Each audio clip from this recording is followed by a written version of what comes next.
بسم اللہ الرحمن الرحیم۔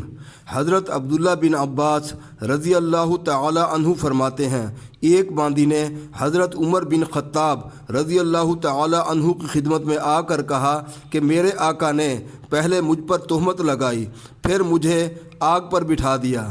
حضرت عمر رضی اللہ تعالی عنہ نے اس سے پوچھا، کیا تمہارے آقا نے تم کو وہ برا کام کرتے ہوئے دیکھا تھا؟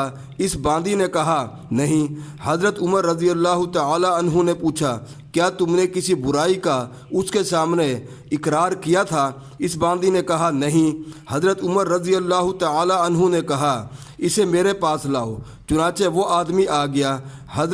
جب حضرت عمر رضی اللہ تعالی عنہ نے اس آدمی کو دیکھا تو فرمایا، کیا تم انسانوں کو وہ عذاب دیتے ہو جو اللہ کے ساتھ خاص ہے؟ اس آدمی نے کہا، اے امیر المؤمنین، مجھے اس بات پر شبہ ہوا تھا۔ حضرت عمر رضی اللہ تعالی عنہ نے پوچھا، کیا تم نے اسے وہ کام کرتے ہوئے دیکھا تھا؟ اس نے کہا، نہیں۔ حضرت عمر رضی اللہ تعالی عنہ نے پھر پوچھا، کیا اس باندی نے تمہارے سامنے اس جرم کا اعتراف کیا تھا؟ اس نے کہا، نہیں۔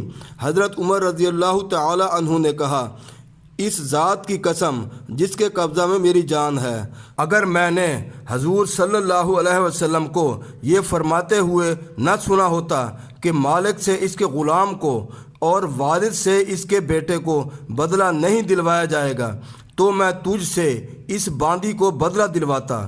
اور پھر حضرت عمر رضی اللہ تعالی عنہ نے اس آدمی کو 100 کوڑے مارے اور اس باندی سے فرمایا، تو جا، تو اللہ کے لیے آزاد ہے، تو اللہ اور اس کے رسول صلی اللہ علیہ وسلم کی آزاد کردہ ہے۔ میں گواہی دیتا ہوں کہ میں نے حضور صلی اللہ علیہ وسلم کو یہ فرماتے ہوئے سنا ہے کہ جسے آگ میں جلایا گیا یا جس کی شکل آگ سے جلا کر بگاڑ دی گئی وہ آزاد ہے، اور وہ اللہ اور اس کے رسول صلی اللہ علیہ وسلم کا آزاد کردہ ہے۔